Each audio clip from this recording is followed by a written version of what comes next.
আজকের এই ভিডিওটিতে আমি উচ্চ মাধ্যমিকের সম্পূর্ণ ইতিহাস বিষয় থেকে অতি গুরুত্বপূর্ণ মাত্র 10টা 8 নম্বরের বড় প্রশ্ন বলে দেব।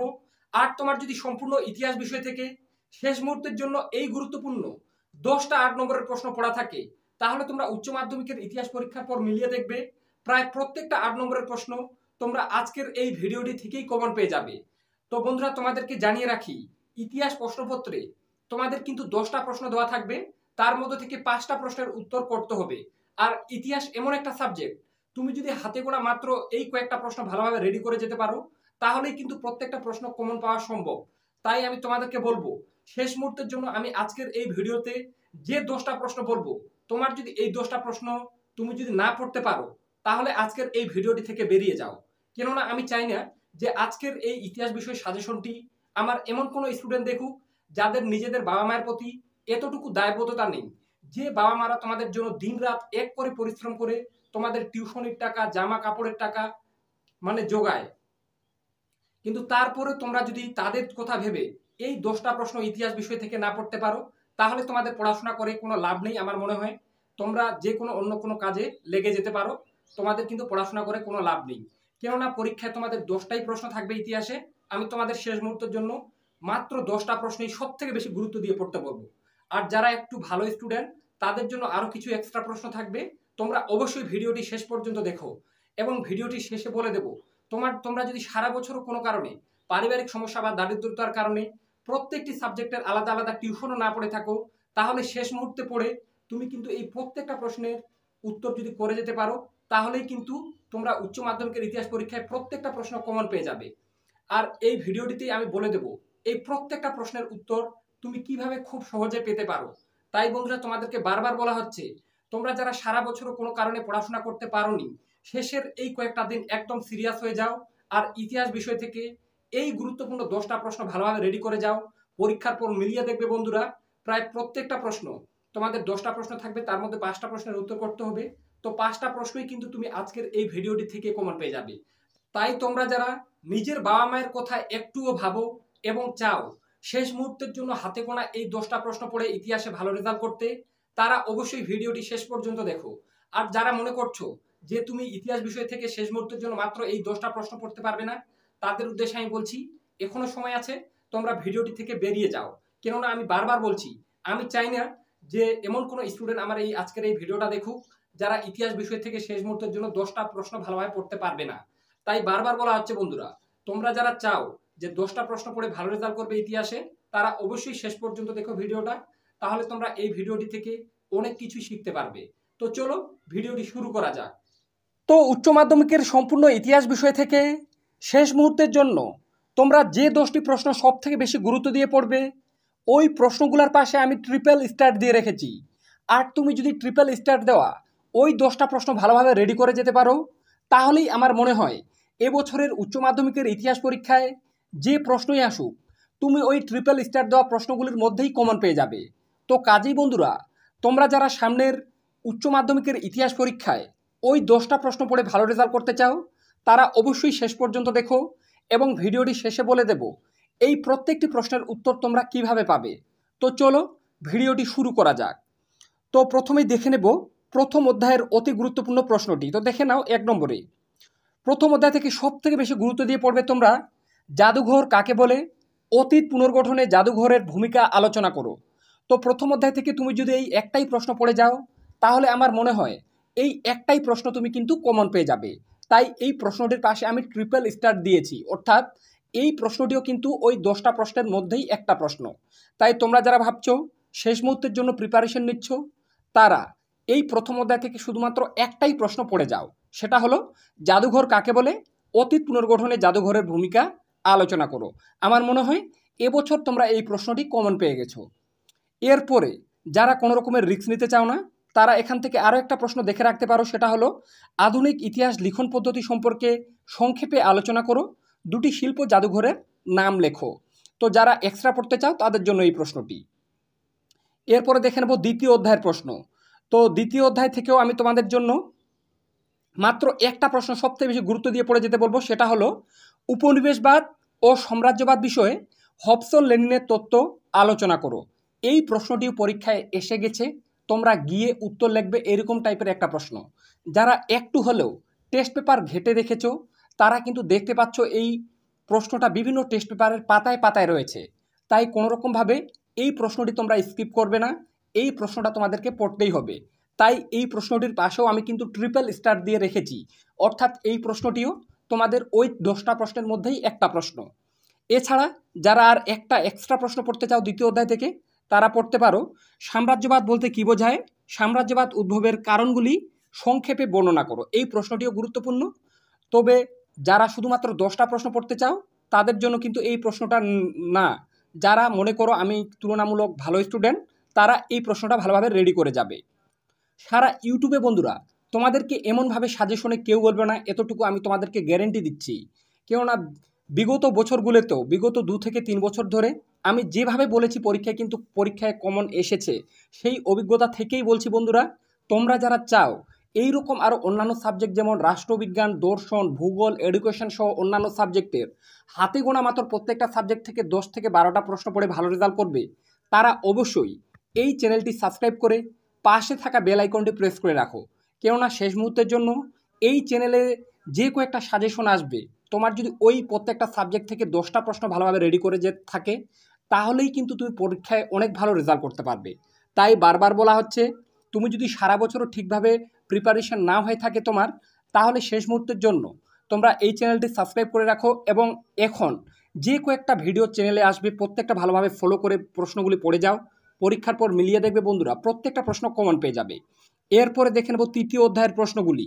তো তৃতীয় অধ্যায় থেকে এবছরের জন্য সবচেয়ে বেশি গুরুত্বপূর্ণ যে প্রশ্নটা বিভিন্ন টেস্ট পেপারের পাতায় পাতায় রয়েছে যে প্রশ্ন, সেটা হলো ক্যান্টন বাণিজ্যের বৈশিষ্ট্যগুলি কী ছিল, এই বাণিজ্যের অবসান কেন হয়। এই প্রশ্নটা ভীষণ ভীষণ গুরুত্বপূর্ণ এবছরের জন্য, তাই তোমরা এই প্রশ্নটা ভালোভাবে পড়ে রাখবে।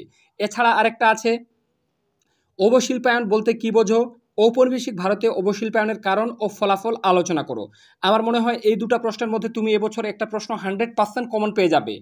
এরপরে আর একটা প্রশ্ন যেটা তোমাদেরকে পড়তেই হবে, সেটা হলো ভারতের রেলপথ প্রবর্তনের উদ্দেশ্য ও প্রভাবগুলি আলোচনা করো। তো তৃতীয় অধ্যায় থেকে আমি তোমাদের 3টা প্রশ্নতে কিন্তু ট্রিপল স্টার দিয়েছি। এই 3টা প্রশ্ন তোমার যদি পড়া থাকে, 3টা বা তুমি যদি 2টা প্রশ্ন ভালোভাবে রেডি করে যেতে পারো, সেটা হলো ক্যান্টন বাণিজ্যের বৈশিষ্ট্য কী ছিল, এই বাণিজ্যের অবসান কেন হয়, এবং ভারতের রেলপথ প্রবর্তনের উদ্দেশ্য ও প্রভাবগুলি আলোচনা করো। এই দুটি প্রশ্ন সবথেকে বেশি গুরুত্বপূর্ণ। আর একটা সেটা হচ্ছে অবশিল্পায়ন বলতে কী বোঝো, ঔপনিবেশিক ভারতে অবশিল্পায়নের কারণ ও ফলাফল আলোচনা করো। তৃতীয় অধ্যায় থেকে এই 3টি প্রশ্ন তোমাদেরকে পড়তেই হবে বন্ধুরা। কেননা তৃতীয় অধ্যায় থেকে তোমাদের পরীক্ষায় 2টো প্রশ্ন দেওয়া থাকবে, তার মধ্যে থেকে একটা প্রশ্নের উত্তর কিন্তু করতে হবে। সেজন্যই বলছি, তোমরা যারা পরীক্ষায় ভালো রেজাল্ট করতে চাও তারা তৃতীয় অধ্যায় থেকে যে কয়েকটা প্রশ্নতে দেখতে পাচ্ছ ট্রিপল স্টার দেওয়া আছে, ওই কয়েকটা প্রশ্ন ভালোভাবে রেডি করে যাও, তুমি কিন্তু পরীক্ষায় ভালো রেজাল্ট করবেই। এছাড়া আরেকটা এক্সট্রা প্রশ্ন, যারা মনে করো যে আমি কোনো রকমের রিস্ক নেব না, তাদের জন্য আরও একটা প্রশ্ন, সেটা হলো চীনের ওপর আরোপিত বিভিন্ন অসম চুক্তিগুলির সংক্ষিপ্তে আলোচনা করো। তো যারা ভাবছো যে একটা এক্সট্রা প্রশ্ন পড়তে পারবে, তাদের জন্য এই প্রশ্নটা। আর যে দুটি প্রশ্ন আমি উপরে বললাম, এই দুটি প্রশ্নতে ট্রিপল স্টার দেওয়া আছে, এই প্রশ্নগুলো কিন্তু তোমাদের ওই 10টা প্রশ্নের মধ্যেই, তাই কোনোরকমভাবে এই প্রশ্নগুলো তোমরা বাদ দেবে না। যে প্রশ্নগুলোতে ট্রিপল স্টার দেওয়া আছে এই প্রশ্নগুলোতে তোমাকে কিন্তু পড়তেই হবে। এরপরে চতুর্থ অধ্যায়ের প্রশ্ন। তো চতুর্থ অধ্যায় থেকে তুমি এবছরের জন্য সবথেকে গুরুত্ব দিয়ে যে প্রশ্নটা পড়ে যাবে, সেটা হলো চীনের চৌঠা মে আন্দোলনের কারণ ও ফলাফল আলোচনা করো। ধরে নিতে পারো এই প্রশ্নটা এবছর পরীক্ষায় এসে গেছে, কেননা বিগত বছরেও বিভিন্ন টেস্ট পেপারে এই প্রশ্নটা কিন্তু বারবার ছিল, কিন্তু আসেনি। তাই বলা যেতে পারে যে এই প্রশ্নটা তোমরা এবছরের পরীক্ষায় কমন পেয়ে গেছো। বারবার বলছি, সারা ইউটিউবে ইতিহাস বিষয় থেকে তোমাদেরকে এতটা কনফিডেন্সের সাথে সাজেশনে কেউ বলবে না। তাই আমি বলে রাখছি, তোমরা যারা চতুর্থ অধ্যায় থেকে একটা প্রশ্ন পড়তে চাও তারা এই একটাই প্রশ্ন পড়ে যাও, চীনের চৌঠা মে আন্দোলনের কারণ ও ফলাফল আলোচনা করো। মনে হয় আমার এবছর তোমরা এই প্রশ্নটা পরীক্ষায় কমন পেয়ে যাবে। এছাড়া এই প্রশ্নটা কিন্তু খুবই গুরুত্বপূর্ণ, তার জন্য ট্রিপল স্টার দিয়ে রেখেছি। আর যারা ভাবছো যে না আমি কোনো রকমের রিস্ক নেব না, তাদের উদ্দেশ্যে আরও একটা প্রশ্ন দেখে নাও, শিক্ষা ও সমাজ সংস্কারের ক্ষেত্রে ঈশ্বরচন্দ্র বিদ্যাসাগরের অবদান আলোচনা করো। এই প্রশ্নটা গুরুত্বপূর্ণ। আর আরেকটা প্রশ্ন পড়ে রাখবে যারা এক্সট্রা পড়তে চাও, ব্রিটিশ শাসনকালে আদিবাসী ও দলিত সম্প্রদায়ের বিবরণ দাও। তো বললাম চতুর্থ অধ্যায় থেকে যারা শুধুমাত্র ভাবছো যে সম্পূর্ণ ইতিহাস বিষয় থেকে 10টা প্রশ্ন পড়ে যাবে, তারা একটাই প্রশ্ন পড়ে যাও, সেটা হলো চীনের চৌঠা মে আন্দোলনের কারণ ও ফলাফল আলোচনা করো। মনে হয় আমার এবছর প্রশ্নটা পরীক্ষায় এসে গেছে এরকম টাইপের। তাই সবথেকে বেশি গুরুত্ব দিয়ে পড়বে চতুর্থ অধ্যায় থেকে প্রথমের প্রশ্নটা। এরপরে দেখে নেব পঞ্চম অধ্যায়ের প্রশ্ন।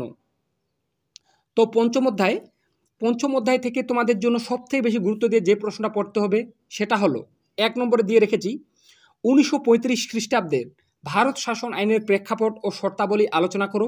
এই আইনের গুরুত্ব কি ছিল? পঞ্চম অধ্যায় থেকে সবথেকে বেশি গুরুত্ব দিয়ে তোমরা এবছর এই প্রশ্নটা পড়ো। আমার মনে হয় পঞ্চম অধ্যায় থেকে এই একটাই প্রশ্ন পড়ে গেলে একটাই কমন পাবে, এরকম টাইপের এই প্রশ্নটা। তাই আমি বলে রাখছি বন্ধুরা, তোমরা যারা চ্যানেলে নতুন আর এইরকম আরও অন্যান্য সাবজেক্টের ভিডিওগুলিও চাও সবার আগে তোমার কাছে পৌঁছে যাক, তারা অবশ্যই চ্যানেলটি সাবস্ক্রাইব করে পাশে থাকা বেল আইকনটি প্রেস করে রাখো। এবং তোমরা যারা এই প্রত্যেকটা প্রশ্নের উত্তরের ভিডিওটি চাও বা পিডিএফ ফাইলটি পেতে চাও, তারা অবশ্যই ভিডিওটি শেষ পর্যন্ত দেখো। আজকের এই ভিডিওটি শেষেই বলে দেব এই প্রত্যেকটি 8 নম্বরের বড় প্রশ্নের উত্তরগুলি তোমরা কিভাবে খুব সহজে পেতে পারো। তাই বললাম পঞ্চম অধ্যায় থেকে একটাই পড়ে গেলে একটাই কমন, 1935 খ্রিস্টাব্দের ভারত শাসন আইনের প্রেক্ষাপট ও শর্তাবলী আলোচনা করো। এই আইনের গুরুত্ব কী ছিল, এই প্রশ্নটা গুরুত্ব দিয়ে পড়বে। এছাড়া যারা কোনো রকমের রিস্ক নিতে চাও না তাদের জন্য আর একটা এক্সট্রা প্রশ্ন, জালিয়ানওয়ালাবাগের হত্যাকাণ্ডের প্রেক্ষাপট কী ছিল, এই ঘটনার গুরুত্ব আলোচনা করো। এই প্রশ্নটা দেখে যাবে যারা এক্সট্রা পড়তে চাও।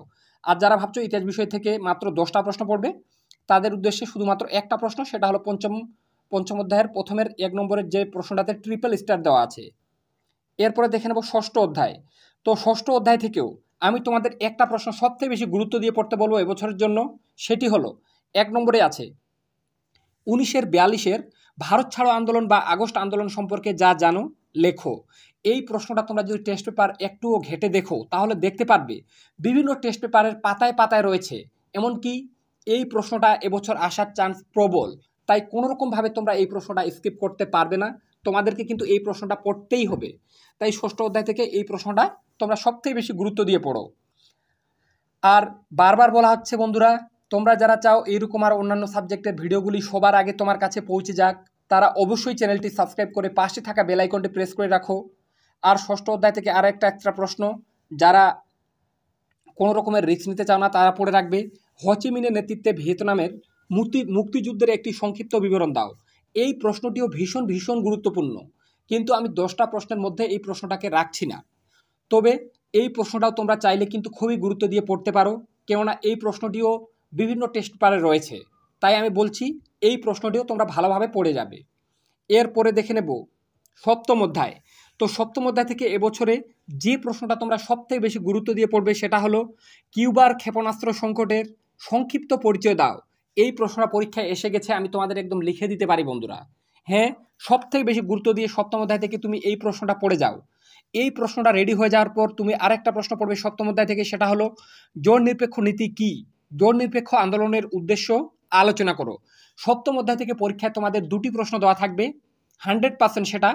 আর তোমার যদি উপরের যে 2টি প্রশ্নতে ট্রিপল স্টার দেখতে পাচ্ছ সপ্তম অধ্যায় থেকে, এই 2টি প্রশ্ন তোমার যদি ভালোভাবে রেডি করা থাকে তাহলে আমার মনে হয় সপ্তম অধ্যায় থেকে আর কোনো প্রশ্ন পড়ার প্রয়োজন নেই। এই 2টি প্রশ্নের মধ্যে তুমি 100% প্রশ্ন কমন পাবে। তাই বলা হচ্ছে এই 2টি প্রশ্ন তুমি কিন্তু ভালোভাবে রেডি করে যাও। যে 2টি প্রশ্ন যে 10টি প্রশ্ন তোমাদেরকে আজকের ভিডিওতে বললাম, এই 10টি প্রশ্নের মধ্যে এই উপরের সপ্তম অধ্যায় থেকে 2টি প্রশ্ন কিন্তু খুবই গুরুত্বপূর্ণ, পড়তেই হবে। তাই বারবার বলা হচ্ছে তোমরা যারা ইতিহাস বিষয় থেকে মাত্র 10টা প্রশ্ন পড়ে ভালো রেজাল্ট করতে চাও, তোমরা ভিডিওটি একটু আরও ভালোভাবে দেখবে। শুধুমাত্র যে প্রশ্নগুলোতে ট্রিপল স্টার দেওয়া আছে ওই প্রশ্নগুলো শেষ মুহূর্তের জন্য ভালোভাবে পড়ে যাও। তোমরা পরীক্ষার পর মিলিয়ে দেখবে প্রায় প্রত্যেকটা প্রশ্ন ওই ট্রিপল স্টার দেওয়া প্রশ্নগুলির মধ্যেই কমন পাবে। এতটা কনফিডেন্সের সাথে এই জন্য বলছি, শুধুমাত্র এই সাজেশনটা আমি যে একাই বানিয়েছি তেমন না, ইতিহাস বিষয়ের আরও অন্যান্য অভিজ্ঞ টিচারেরা একসঙ্গে মিলিত হয়ে আমরা যে ডিসিশনে পৌঁছেছি সেটাই কিন্তু তোমাদের সামনে তুলে ধরা হয়েছে। তাই বলছি এই প্রশ্নগুলো তোমরা কোনোরকমভাবে স্কিপ করবে না যে প্রশ্নগুলোতে ট্রিপল স্টার দেওয়া আছে। তাছাড়া যে প্রশ্নগুলোতে ট্রিপল স্টার দেওয়া নেই সেগুলোও গুরুত্বপূর্ণ, কিন্তু তোমাদের মধ্যে এমন অনেক স্টুডেন্ট আছো যারা সারা বছর কোনো কারণে পারিবারিক সমস্যা বা দারিদ্রতার কারণে ভালো জায়গায় টিউশন পড়তে পারোনি, আর শেষ মুহূর্তের জন্য মাত্র 10টা প্রশ্ন পড়ে ভালো রেজাল্ট করতে চাও। তো তাদের জন্যই কিন্তু বলে দেওয়া হচ্ছে যে প্রশ্নগুলোতে ট্রিপল স্টার দেওয়া আছে তোমরা কোনোরকমভাবে ওই প্রশ্নগুলো বাদ দেবে না। আর তোমরা যারা চাও এরকমভাবে আরও অন্যান্য সাবজেক্টের প্রশ্নগুলি সবার আগে তোমার কাছে পৌঁছে যাক, তারা অবশ্যই চ্যানেলটি সাবস্ক্রাইব করে পাশে থাকা বেল আইকনটি প্রেস করে রাখো। আর সপ্তম অধ্যায় থেকে আরও একটা প্রশ্ন গুরুত্বপূর্ণ, সেটা হলো ঠান্ডা লড়াই বলতে কী বোঝায়, ঠান্ডা লড়াইয়ের তাত্ত্বিক ভিত্তি আলোচনা করো। এই প্রশ্নটিও গুরুত্বপূর্ণ বন্ধুরা, এটাও ভালোভাবে পড়ে যাবে। তবে আমার মনে হয় সপ্তম অধ্যায় থেকে যে দুটি প্রশ্ন উপরে আছে এই দুটি প্রশ্ন পড়ে গেলে তুমি 100% প্রশ্ন কমন পাবে। তাই নিচের প্রশ্নটি তুমি যদি নাও পড়তে চাও তবুও কিন্তু অসুবিধা হবে না। এরপরে অষ্টম অধ্যায় থেকে সবথেকে বেশি গুরুত্ব দিয়ে যে প্রশ্নটা পড়বে সেটা হলো সার্ক কিভাবে গঠিত হয়েছিল, এর উদ্দেশ্যগুলি কি ছিল। এই প্রশ্নটি ভীষণ ভীষণ গুরুত্বপূর্ণ। তাই তোমরা সবথেকে বেশি গুরুত্ব দিয়ে অষ্টম অধ্যায় থেকে এই প্রশ্নটি পড়বে। এই প্রশ্নটি দিয়ে তোমাদের কিন্তু টোটাল 10টা প্রশ্ন হচ্ছে। এই 10টা প্রশ্ন তোমার যদি ভালোভাবে রেডি করা থাকে বন্ধুরা, তাহলে আমার মনে হয় পরীক্ষায় যে প্রশ্নই আসুক, পরীক্ষায় তোমাদের ইতিহাস প্রশ্নপত্রে 10টা প্রশ্ন দেওয়া থাকবে, তার মধ্যে থেকে 5টা প্রশ্নের উত্তর করতে হবে। তাই তোমরা যারা শেষ মুহূর্তে স্মার্ট স্টাডি করতে চাও তাদের জন্যই বলছি, যে প্রশ্নগুলোতে আমি 10টা প্রশ্নতে ট্রিপল স্টার দিয়ে রেখেছি, শুধুমাত্র শেষ মুহূর্তের জন্য ওই 10টা প্রশ্ন ভালোভাবে রেডি করে যাও। পরীক্ষার পর তোমরা আমাকে থ্যাঙ্কস জানাতে বাধ্য হবে। কেননা বন্ধুরা, বারবার বলা হচ্ছে ওই 10টা প্রশ্নের মধ্যে তুমি ধরে নিতে পারো 8টা বা 7টা প্রশ্ন খুব ইজিলি কমন পেয়ে যাবে, আর পরীক্ষায় তোমাকে 5টা প্রশ্নের উত্তর করতে হবে। তাই ইতিহাস বিষয় থেকে বেশি প্রশ্ন পড়ে কিন্তু কোনো লাভ নেই। যারা তোমাদের গাদা গাদা নোট লেখায় যেসব টিচারেরা, তারা কিন্তু তোমাদের ভালো ভেবেই প্রত্যেকটা প্রশ্নের উত্তর সহ করায়, যাতে তাদের কোনো রকমের তোমাদের রিস্ক থাকে না। কিন্তু তোমাদের মধ্যে এমন অনেকে আছো যারা শেষ মুহূর্তের জন্য এতগুলা প্রশ্ন পড়তে পারো না। তাদের উদ্দেশ্যেই কিন্তু সাজেশনটা আজকে ছোট করে দেওয়া হয়েছে। ওই 10টা প্রশ্ন যেগুলাতে ট্রিপল স্টার দেওয়া আছে ওগুলাই পড়লে কিন্তু তোমরা ভালো রেজাল্ট করতে পারবে। হয়তো ভিডিওতে একটু বেশি কথা বলেছি, যারা তোমরা জিনিসটা বুঝতে পারো বা প্রত্যেকটা কনসেপ্ট ভালোভাবে তোমাদের কাছে ক্লিয়ার হয়ে যায়, তার জন্যই কিন্তু এত কথা বলা। তাই বারবার বলা হচ্ছে, এই ভিডিওটির মাধ্যমে একটু হলেও উপকৃত হয়ে থাকলে এইরকম আরও অন্যান্য সাবজেক্টের ভিডিওগুলি পেতে অবশ্যই চ্যানেলটি সাবস্ক্রাইব করে পাশে থাকা বেল আইকনটি প্রেস করে রাখো। এরপরে অষ্টম অধ্যায় থেকে আরও একটা এক্সট্রা প্রশ্ন বন্ধুরা, এই প্রশ্নটা কোনোরকমভাবে বাদ দেওয়া যাবে না। এই প্রশ্নটাও কিন্তু ট্রিপল স্টার দেওয়া। সেটা হলো স্বাধীন ভারতের প্রথম 3টি পঞ্চবার্ষিকী পরিকল্পনার লক্ষ্য ও গুরুত্ব আলোচনা করো। অষ্টম অধ্যায় থেকে এই দুটি প্রশ্ন রেডি থাকলে তুমি 100% একটা প্রশ্ন কিন্তু কমন পাবে। তো বন্ধুরা, আজকের এই ভিডিওতে যে কয়েকটা প্রশ্নতে আমি ট্রিপল স্টার দিয়ে রেখেছি, বারবার বলছি ওই কয়েকটা প্রশ্ন পড়ে যাও। তোমরা যদি শেষ মুহূর্তের জন্য ইতিহাস বিষয় থেকে কোনো প্রশ্ন না পড়ে থাকো, শেষ মুহূর্তের জন্য এই 10টা প্রশ্ন পড়া কিন্তু কোনো কঠিন বিষয় নয়। কেননা তুমি যদি একদিনই চাও, একদিনই কিন্তু 2টা বা 3টা করে নোট পড়ে ফেলা সম্ভব, কিন্তু মনের মধ্যে ওই জোরটা নিয়ে আসতে হবে। তাই বারবার বলা হচ্ছে, তুমি যদি এখনও একটা করে নোট পড়তে পারো তাহলেই কিন্তু 10 দিনে 10টা নোট কিন্তু কমপ্লিট হয়ে যাবে। তাই বারবার বলা হচ্ছে, তোমরা যারা ইতিহাসে ভালো রেজাল্ট করতে চাও, এই প্রত্যেকটা প্রশ্ন যেগুলাতে ট্রিপল স্টার দেওয়া আছে ওগুলা ভালোভাবে রেডি করে যাও। আর শেষ মুহূর্তের জন্য নিজের বেস্টটুকু দিয়ে এই প্রশ্নগুলি ভালোভাবে রেডি করে যাওয়ার ট্রাই করো। আর তোমরা যারা ভাবছো তোমরা সারা বছর কোনো কারণে টিউশন পড়তে পারোনি, তাদের উদ্দেশ্যে আমি আজকের এই ভিডিওতে যে কয়েকটা প্রশ্ন বললাম প্রত্যেকটা প্রশ্নের উত্তরের পিডিএফ ফাইলটি তোমাদের কিন্তু দিয়ে দেব। তার জন্য তোমাদেরকে সামান্য বলতে পারো, ধরে নিতে পারো খুবই সামান্য একটা টাকা, 45 টাকা, মাত্র 45 টাকার বিনিময়ে ইতিহাস বিষয়ের এই প্রত্যেকটা প্রশ্ন যেগুলো আমি তোমাদের সামনে তুলে ধরলাম, প্রত্যেকটা প্রশ্নের উত্তরের পিডিএফ ফাইলটি তোমরা কিন্তু পেয়ে যাবে। আমি কিন্তু সচরাচর এরকমভাবে পিডিএফ ফাইল বিক্রি করি না, এটা বিক্রির পর্যায়ে কিন্তু চলে যায়। কিন্তু ওই প্রত্যেকটা প্রশ্নের উত্তর তৈরি করতে আমাকে কিছুটা পরিশ্রম করতে হয়েছে। আমি সহ আর অন্যান্য টিচাররা আমার সাথে আছে, তো সেই সব টিচারের পারিশ্রমিক হিসেবেই কিন্তু এই টাকাটা নেওয়া। তাই তোমরা যারা ভাবছো তোমরা সারা বছর কোনো কারণে টিউশন পড়তে পারোনি, তাদের উদ্দেশ্যে এই প্রত্যেকটা প্রশ্নের উত্তর তোমরা যারা পেতে চাও, তারা স্ক্রিনে একটা হোয়াটসঅ্যাপ নম্বর দেখতে পাচ্ছ, ওই নম্বরে হোয়াটসঅ্যাপে হাই মেসেজ করো। হাই মেসেজ করার সাথে সাথে তোমাদেরকে একটা নাম্বার সেন্ড করা হবে, ওই নাম্বারে তোমাকে 45 টাকা পেমেন্ট করতে হবে। ওই 45 টাকা পেমেন্ট করার সাথে সাথে ইতিহাস বিষয়ের যে গুরুত্বপূর্ণ এমসিকিউ এসিকিউ প্রশ্নগুলো পড়বে সেগুলোও দেওয়া থাকবে। আর আজকের এই ভিডিওতে যে কয়েকটা প্রশ্ন বললাম প্রত্যেকটারই কিন্তু উত্তর করে দেওয়া থাকবে। তাই বন্ধুরা, তোমরা যারা চাও শেষ মুহূর্তের জন্য তোমরা কোনো রকমের টিউশন পড়তে পারোনি আর শেষ মুহূর্তে এই 10টা প্রশ্ন পড়ে ভালো রেজাল্ট করবে, তাদের উদ্দেশ্যে বলছি, তোমরা আজকের এই প্রত্যেকটা প্রশ্ন যেগুলো বললাম প্রত্যেকটা প্রশ্নের উত্তরের পিডিএফ ফাইলটি কালেক্ট করো। মাত্র 45 টাকার বিনিময়ে তোমরা কিন্তু এই পিডিএফ ফাইলটি কালেক্ট করতে পারবে খুব সহজে। তাই বারবার বলা হচ্ছে, স্ক্রিনে তোমরা একটা হোয়াটসঅ্যাপ নম্বর দেখতে পাচ্ছ, ওই নম্বরে হোয়াটসঅ্যাপে হাই মেসেজ করো। আমি বলে দেবো কোন নম্বরে তোমাদেরকে 45 টাকা পেমেন্ট করতে হবে। তাই বন্ধুরা, তোমরা যারা চাইছো এইরকম আরও অন্যান্য সাবজেক্টের অতি গুরুত্বপূর্ণ ভিডিওগুলি সবার আগে তোমার কাছে পৌঁছে যাক, আর তুমি শেষ মুহূর্তে আমাদের চ্যানেল থেকে দেওয়া সাজেশনগুলি পড়ে ভালো রেজাল্ট করতে পারো, তারা অবশ্যই এই চ্যানেলটি সাবস্ক্রাইব করে পাশে থাকা বেল আইকনটি প্রেস করে রাখো। আর ভিডিওটি শেষে তোমাদের একটা কথা বলতে চাই, তোমরা যারা তোমাদের কাছে ওই 45 টাকাটাও একটু বেশি মনে হতে পারে, তাদের উদ্দেশ্যে কিন্তু আমি এই প্রত্যেকটা প্রশ্নের উত্তর নিয়ে আসব আমার একটা নতুন চ্যানেলে। তার জন্য তোমাদেরকে আরও কিছুদিন অপেক্ষা করতে হতে পারে, তাই বলা হচ্ছে সময় খুব কম। চাইলে কিন্তু এখনই তোমরা পিডিএফ ফাইলটা মাত্র 45 টাকার বিনিময়ে কালেক্ট করে নিতে পারো। তো আজকে এ পর্যন্তই, দেখা হবে নেক্সট কোনো ভিডিওতে।